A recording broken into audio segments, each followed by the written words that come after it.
Good morning, everyone, and thank you for joining us so early. It's a beautiful morning this morning. I know I speak for many people on my team when I say today is truly an exciting day for all Salt Lake City residents. We are here not to simply start a bus line, but to launch the first phase of the city's first ever transit master plan. This ambitious plan is years in the making and will revolutionize the way people travel in Salt Lake City. The changes on the 3 routes we are celebrating today, Route 2, Route 9, and Route 21, exemplify what the city is trying to accomplish through this plan. Today, because of the investment of Salt Lake City residents who were willing to make transit a priority, students attending East High School who live on the west side can stay longer for school activities. Today, employees working up at the university, nurses, doctors, and technicians will be able to work late. They'll be able to stay longer and attend work earlier, and they'll be able to make it to Sunday shifts. Now, more than ever, they have options to get home and to get to work.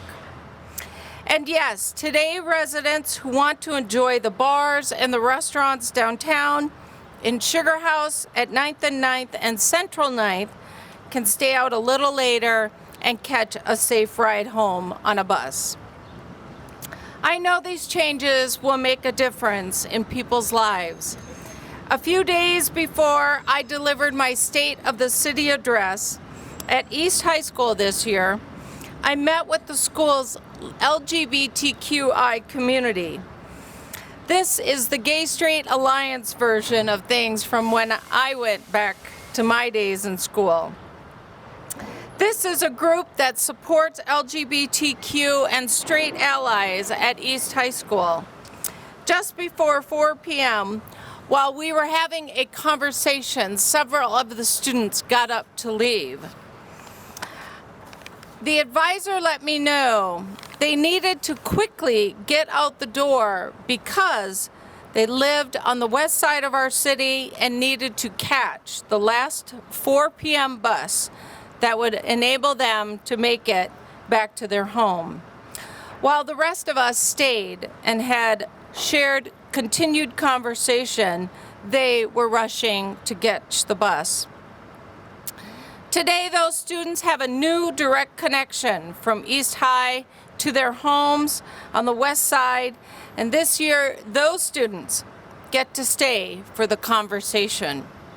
They will also be able to stay longer for all of the school activities. There is no question that good access to transit helps with equity. And for all of us, great transit options will be a path forward for us to help clear our air. We are here to prove that great transit can work for the residents of Salt Lake City and that every investment we make means less cars on our roads. There is an old saying that the mayor's job is to keep the lights on and the buses running.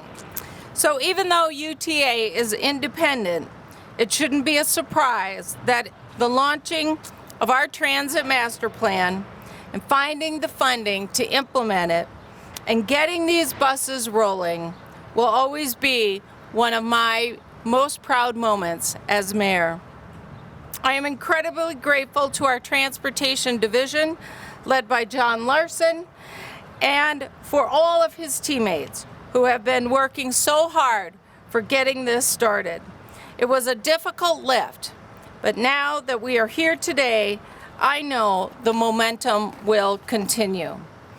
In closing, I must thank the residents of Salt Lake City for saying yes to the transit option that we are seeing here today through the Funding Our Future sales tax initiative that they supported. When we asked residents their priorities, access to transit was at the top of the list.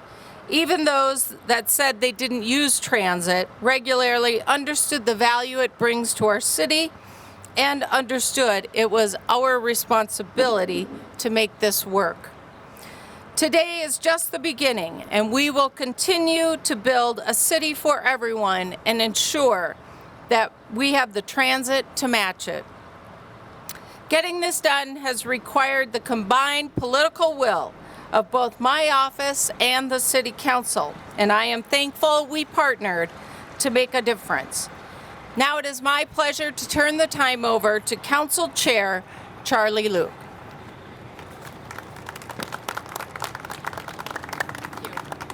Thank you, Mayor. So this is a very exciting time in Salt Lake City, and it's great to be here today with Carlton Christensen because years ago, when I was still on the council, when I was on the council, Carlton was on the council, that was the first time that the Salt Lake City Council talked about doing a transit master plan. That process was begun years ago, and today we're seeing the first real implementation of that plan. And with that, I want to thank UTA, I want to thank the mayor's office, and I want to thank our departments for all the work that they have done. This has been, as the mayor said, a monumental lift, but it is something that Salt Lake City residents can look forward to and be proud of. Public transportation is only going to be effective when it is convenient and when people are able to use it and get to where they need to go when they need to get there.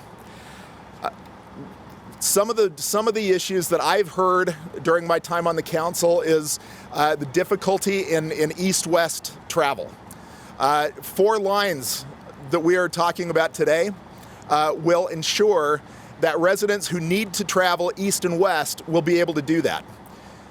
Salt Lake City has been served by north-south lines for years, but our east-west lines have suffered. And with this implementation, we're actually going to start seeing that is going to work. This fiscal year, Salt Lake City is investing $7.8 million into expanded transit service. We're not creating our own transit system. We don't need to do that. Through our partnership with the Utah Transit Authority, Salt Lake City is doing what no other government entity has ever done with UTA. We are paying for and contracting for a specific service. This is something that I hope in Salt Lake City we're able to expand. This is something that I hope other government entities around in UTA's service area look at, because when municipalities are faced with difficult decisions about transit access, there is now a way where cities, counties, the state, other governments can work with UTA, contract for services, and provide those specific services. So with this time, I just want to thank, again, the mayor. I want to thank her transportation departments and staff, the community and neighborhood staff, for all of their work. And at this time, I'd like to turn the time over to my former colleague and now current board member of UTA, Carlton Christensen.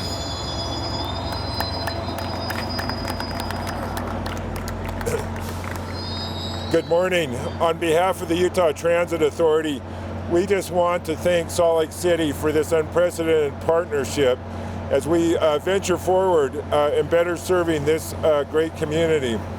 Salt Lake City has a long history of commitment to transit, and certainly to the Utah Transit Authority through numerous systems that have been built within the city. This is an important aspect because it serves the local population at a higher level and with better frequency, connecting both the east and the west side of the city together. As a longtime resident of the west side of Salt Lake City, having those connections are an important part as the city brings together both sides of that equation.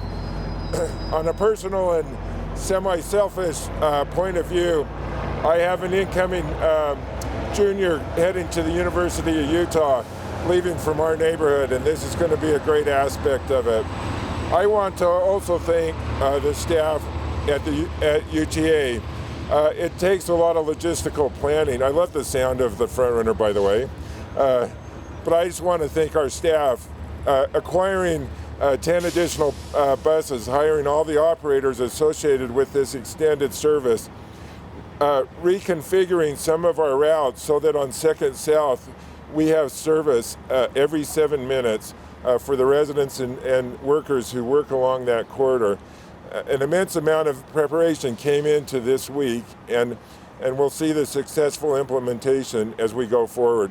We just, again, congratulate Salt Lake City for their vision toward the future and for their willingness to partner with us as a transit agency, and we look forward to things as we go forward.